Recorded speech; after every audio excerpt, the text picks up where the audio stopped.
Today is Decoration Day at the church where Pap's buried, New Martins Creek Baptist Church. So I'll be going over there in a little while to put some flowers on his grave. Granny usually takes care of that all through the year. She doesn't just wait for Decoration Day.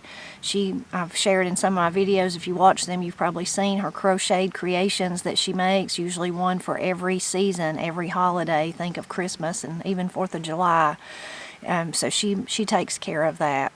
And Paul, he helps her with all that. He's the one that takes her and helps her put him on and takes him over there. His bus route kind of goes by there, so he can keep an eye on it and make sure if something's fell over or if something's amiss, he can make a note and go back and set it back up. That's the things with cemeteries, with graveyards, we call them, people that decorate graves. What happens is a storm comes through or something, a big wind, and it blows things around. Also, the sun and the rain, especially if it's artificial flowers or even real flowers, really takes a toll on them. So in the mountains of Appalachia, here especially in western North Carolina where I live, that's why you have decoration days. And Decoration Day is a day that people go, a lot of times they'll return home to their church. Maybe they don't go to church there anymore, but that's where their people are buried. And they'll decorate the graves. They'll take off those old ones, old flowers, put some new flowers on. There's just a lot of tradition around it, around the whole day. Often there'll be a wonderful meal afterwards. There'll be special, maybe singing, special preaching, maybe a guest preacher, maybe more than one preacher. So it's just a day of kind of celebrating and remembering, honoring those that have long gone on. When it comes to my memories of Decoration Days, I remember, of course, Martins Creek Church, where I grew up in that church. We didn't have, of course, we had lots of friends and neighbors and dear loved ones that were buried there, but didn't really have anybody personally buried there until Pap was the first one. But Shady Grove, out in the Ranger community, that's where most of Granny's family is buried, so definitely going there. And that's a beautiful cemetery. Pap's is a beautiful cemetery too, but in a beautiful place. At Shady Grove, there's an old arch that you walk through to get to it. Beautiful, always striking to me when I was a little girl and even today. And then also Bethel Baptist Church, which I'm not sure is even still having services. I know they didn't for many years, if they are again now. And that's between here. There's lots of Bethel Baptist churches I know all over the country, but this Bethel Church is between Brasstown and Warren, or in Warren actually. It's in the Warren community. And that's where my Papa and Mama Wilson are buried, and also my big grandma, Mama Marie's mother, my Mama Marie Wilson's mother, Carrie. That's where she's buried. So I remember lots of times going there. We would always go, and there'd always be, it's a tiny little church. There'd be so many people there that you could barely find a seat, and lots of people maybe standing around or coming in and out while people preached and while people sung. Of course, there was always food. They kind of had makeshift tables outside, some of the best food ever, so I always loved to go there. And then the other church I would be most connected with when it comes to things like that would be Pine Log, over in Pine Log Baptist Church. I have family buried there too. I'll share a few other memories in a kind of a story with you. But first I wanted to read to you out of the big book. The big book I'm using today, though, is the Dictionary of Southern Appalachian English instead of the one that I usually read out of, the Smoky Mountain Dictionary. Now this one, Dictionary of Southern Appalachian English, it's readily available. The other one is out of print and it's hard to find, and if you do find it, it's like $1,000 book. So I've had mine for years and years and years, but they just never printed it again. Now this one is a second edition of that one, really, and I think, I can't say all of it, but a whole lot of that first book is in this book, but it does have some new additions. I'm really honored that the Blind Pig and the Acorn, my blog, is used as reference. It's listed several times in this book, so I'm honored by that. It's one of my greatest achievements, I think. But anyway, Dictionary of Southern Appalachian English, and you can find it. I'll put a link down below for where you can find it. It's still an expensive book, but not like the $1,000 one. But I wanted to read to you a little bit of the Decoration Day entry. So, Decoration Day, also just decoration. Noun, an annual commemoration held by a family, present day or former community, or church congregation at a stated time of the year during which descendants gather to clean and place flowers, now usually artificial ones, on graves. In many places, a full Sunday of activities following the cleaning, including a church service, indoor or outdoor, hymn singing, testimonials about the departed, a dinner on the grounds, family reunions, and cemetery visits. While the commemoration has been moved to coincide with the National Memorial Day in some places, in western North Carolina and East Tennessee, it may be held from late spring to late summer. In recent years, the term has sometimes been replaced by Memorial Day or homecoming, also called family decoration. Let's see, it's got a lot of entries. I don't think we need to read them all. Let's skip all the way to 1971. Fetterman, People, Cumberland Gap.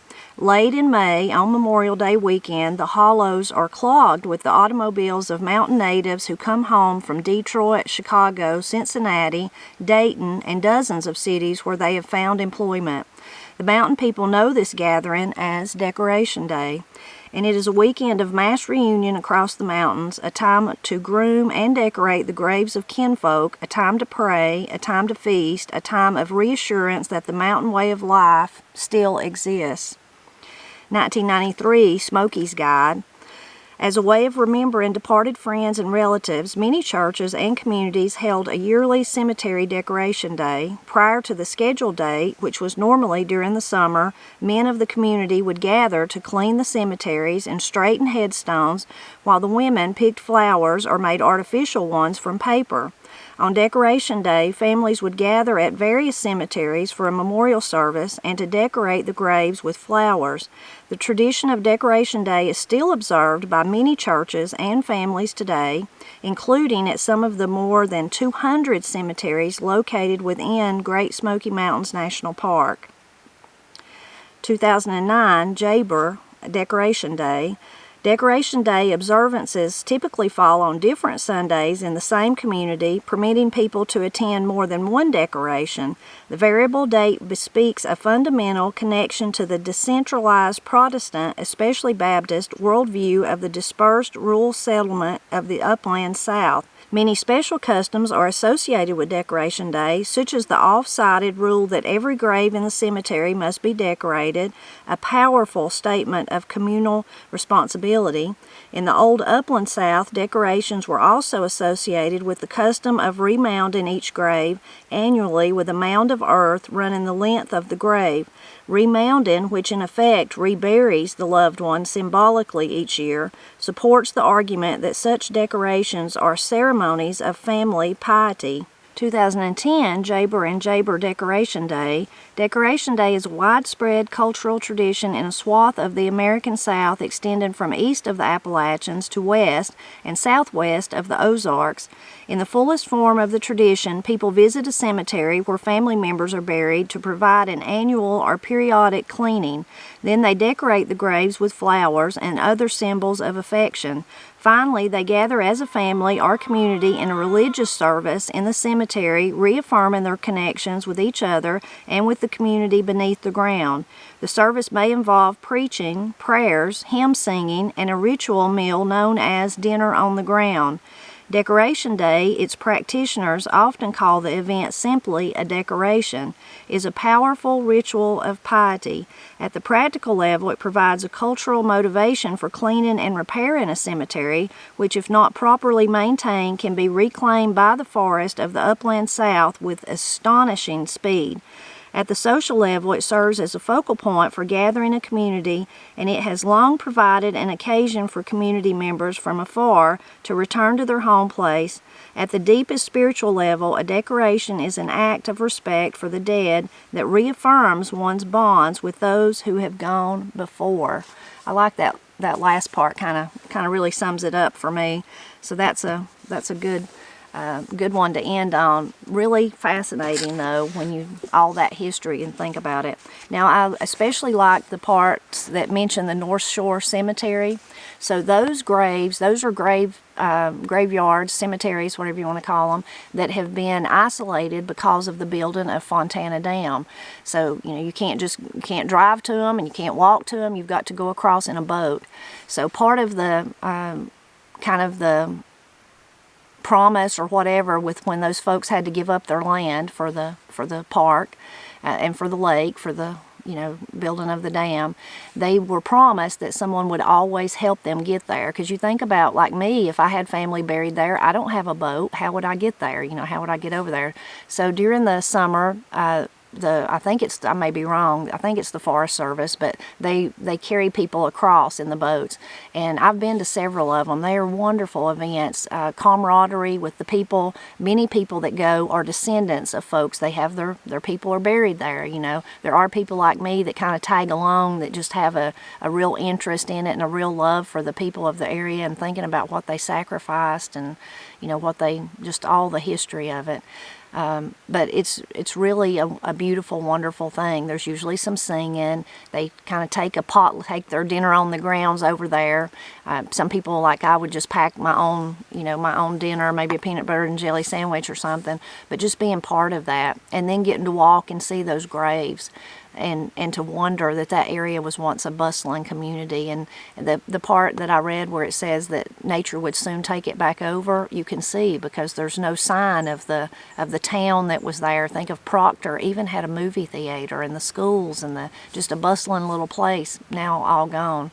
But those cemeteries, they are cared for, and they are the ones that you'll see the dirt mounded up. That's the style of them.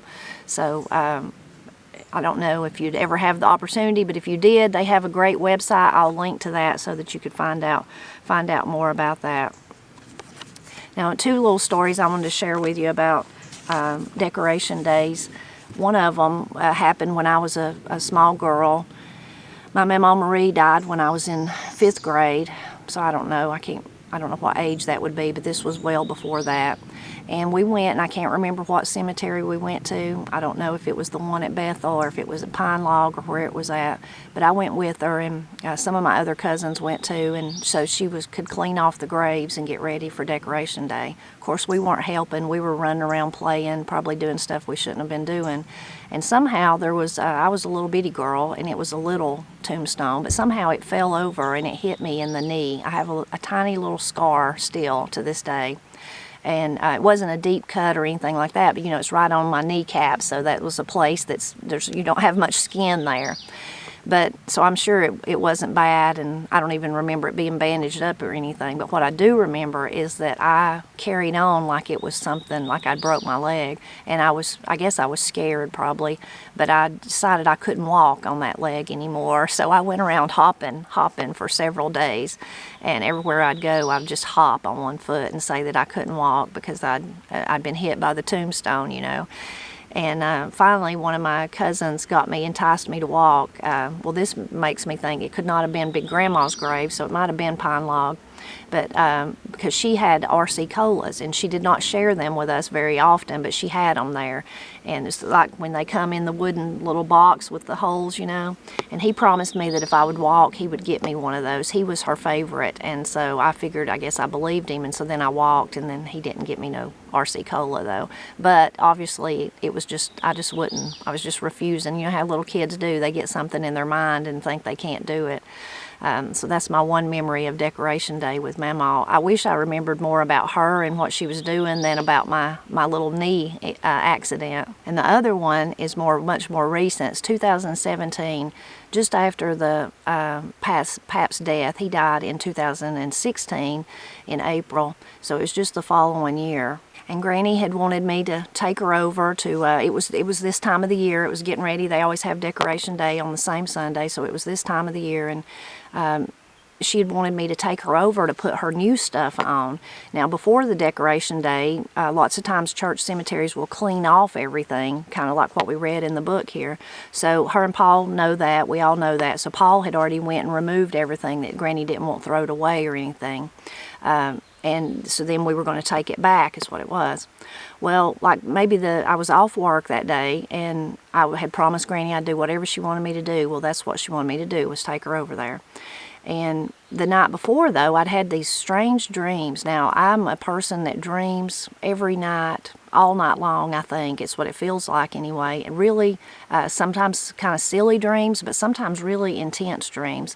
I come from a family of dreamers. Pap was like that. Granny was like that. My children are like that today. But I've heard some people say they never dream at all. No, never. They don't think they ever do. And I'm like, oh my goodness, my whole night is full of some kind of adventure in my dreams, you know. But that night, it was one of those, the night before I took Granny, was one of those really intense dreams. And it was actually about a dear friend, family friend, Sam Inslee. I dreamed that he had a farm and that I went to his farm like for kind of like a special occasion, and was going to be, they were having food and things. But when I got there was all these little kids, and he does have grandkids, but this was like lots of kids. And they were running around everywhere, and they were just beautiful little kids, and there was people outside talking, and there was flowers, there was horses in the dreams, crazy people riding horses. And some of the little kids began to show me the flowers there in the area, and around the house and down in the pasture and different places. And what was more impressive was they began to tell me what they could be used for, like thinking of medicinal things, you know. Well, then they called everybody to come and eat, and so me and the little kids went on to the tables with, you know, just loaded with food. And as I sat down, and Sam kind of drew everybody in, and I guess they were going to have prayer, bless the food. And I looked at Sam and I looked at the kids, and they all had yellow necks. Their necks were yellow. And in my dream, I thought, oh my goodness. I mean, it was like a beautiful yellow. And in my dream, I thought, oh my goodness, no wonder they know so much about flowers. They're part flower themselves, you know. That's what what it made me think of. I was like, they're part flowers, no wonder. Well, strange dream, but one I woke up with on my mind and just could not get it out of my mind. I just thought that was just such a strange dream. Those precious little children and their yellow throats, and them telling me all about the flowers. So I went down at Granny's, you know, to spend the day with her, do whatever she needed to do. And we did stuff done around the house, whatever it was she needed to do. And then I was going to take her on over to the cemetery. So on the way over there, she tells me, she says, you know, after Paul removed all the flowers to make sure they didn't get thrown away, you know, as the church prepared for Decoration Day, he told me that Charlotte's little granddaughter at school, that she was up there with her grandmother. They have people buried there, and they were doing the same thing, you know, in preparation for Decoration Day, and that she noticed that Paul's daddy's grave didn't have any flowers on it, so the little girl felt bad about it. And so she told Paul, she said, I put flowers on his grave. And Paul told her, he explained to her, well, thank you, that was so nice, but we had just moved them and we're going to put them back, you know, kind of explained it to him. But I said, oh, well, how sweet, that's so sweet of that little girl. And Mama Granny said, I thought it was really sweet too. So we get over there, and I help her out of the car, and we get up there to the grave, and then we see the little flowers that the little girl had put there, and they were yellow. They were the yellow flowers. So I don't know if you've ever heard this saying, but a lot of people, I've heard it my whole life, but recently several people have left a comment and put something about it in the comment. But it's kind of like when you dream about something and it doesn't fully finish, and then the next day something happens, and then you're like, and that was the rest of my dream. So when I saw those little yellow flowers that the little girl that I don't even know, but Paul knew from school, had put there, I was like, and that's the rest of my dream. That's why I was dreaming about children with yellow throats. I don't know how dreams work like that. It's really an amazing spiritual thing when you think about it. But there's no doubt in my mind that somehow that was like connected to the little girl putting the flowers there, because she thought that nobody had put flowers on Pap's grave, which was really, really sweet. So today when we go over, Granny's already got hers back on there, I know, but yesterday or last week, I guess, my brother Steve was wanting to get one of the saddles that go on the tombstone, and we've had a lot of those in the past, but again, what happens is the sun and the rain and all that dries them out. So I said, well, let me make sure that Granny's not going to get one. Her and Paul's not already got one. So I asked Granny, and she said, no, I didn't do that this year. I just did my other stuff. So Steve was going to go to the flea market. It's a good place to get them. And he went 2 different times or 3 different times. He could never get there when the place was open, in between when he had to go to work. So yesterday, Corey and Austin were out and about. So I said, Corey, would you care to stop there and see? And so she did. So she got one. So I know that'll please Steve and please Granny, and maybe if Pap knew it, he'd sure be pleased. I don't know that he knows we decorate or that we stop over there or anything, but he would like that, and he would be pleased. I've got these beautiful calendula right here beside me, so I think I'm just going to go around the yard and snip a few flowers and take them with me to put on there. They won't last very long, but they'll at least be pretty for today. And I'll be sure to show you what it all looks like once we get there. I think I will take some of these beautiful calendula. You can see somebody's been snipping them off. Katie was snipping them off so that she could make some dry them, and then hopefully she's going to make some calendula oil with them. Hopefully, if she does that, I'll try to get her to tell them they should do a video about it. Calendula oil works amazing on cuts and burns. There's my most recent burn, helped heal it up. I get burned a lot when I'm cooking. So I'm going to take several of these, tearing off some of the leaves. Isn't that pretty already, just like that? The nasturtiums have started blooming, but I'm not sure how they would hold up. Those are so pretty though. I don't think I'll take the flowers, but maybe I'll take me some stems. Aren't those just amazing? Such pretty leaves. Maybe I'll take some of those. I don't know. Maybe I'll take a flower and just see what happens. Pretty flower.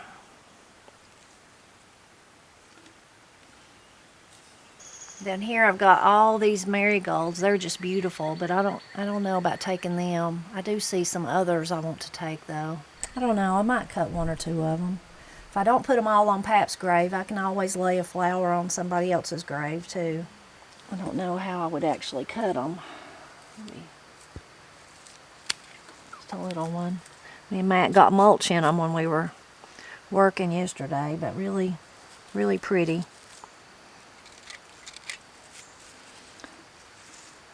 Like a big pom-pom. See if I can get any. This one's loaded down. It might actually help it to get one of them off. The one I got's kind of already getting tattered, but maybe it'll be okay. Or maybe I'll leave this one inside for me. These are lovely. These are Astaba.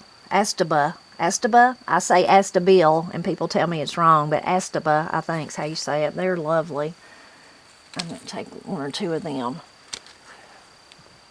Beautiful.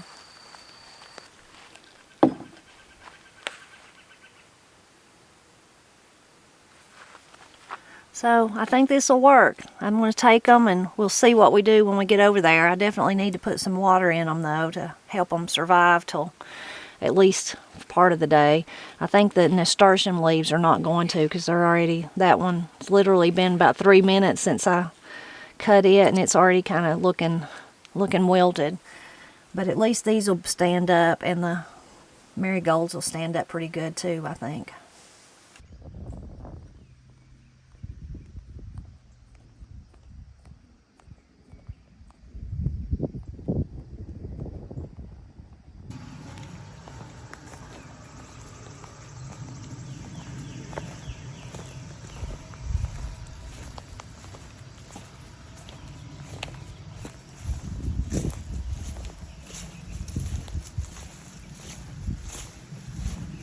You can see the beautiful view through there. This is a beautiful graveyard. If you'll notice these big giant oak trees, we just walked past some of them. Right here in the in the center of them, when I was a little girl, this is where the New Martins Creek Church was at. It was a really old church. Probably when I was in about 5th grade, the new church was built. Pap played a huge role in building that church. So when I'm over here, I can remember, you know, playing in the graveyard as a little girl after church. But it's not been here in a long time.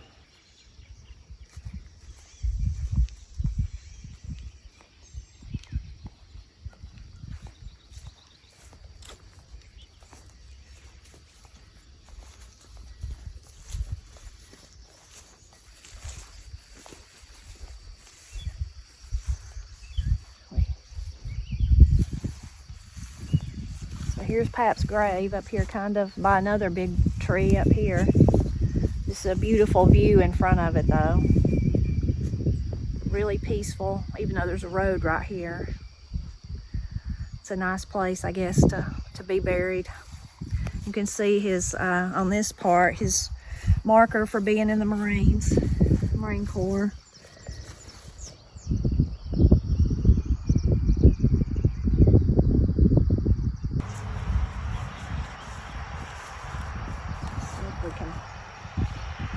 beautiful saddle Corey got. We're gonna have to adjust it. And then I'm not sure what we'll do with my flowers, and Corey brought some flowers too. So we won't be able to leave those jars here, maybe for today, but not for a long time. And then this is Granny's latest crocheted one. Got some leaves in it. Probably looks like grass, maybe where they were weed eating. Probably threw it up on it, but it still looks good.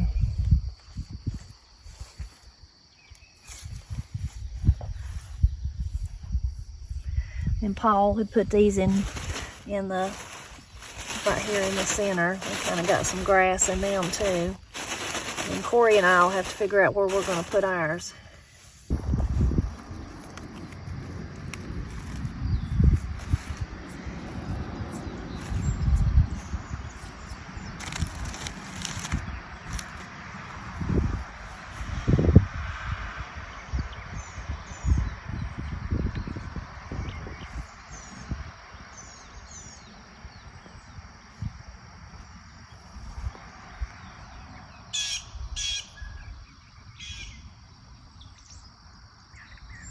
So I got Corey to meet me over here early so we could go ahead and put the flowers on Pap's grave.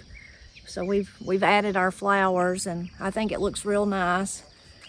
Now maybe we'll walk around in the graveyard and look at the other beautiful flowers and remember family friends who are gone, and think fondly of them and think of their families today that we still know.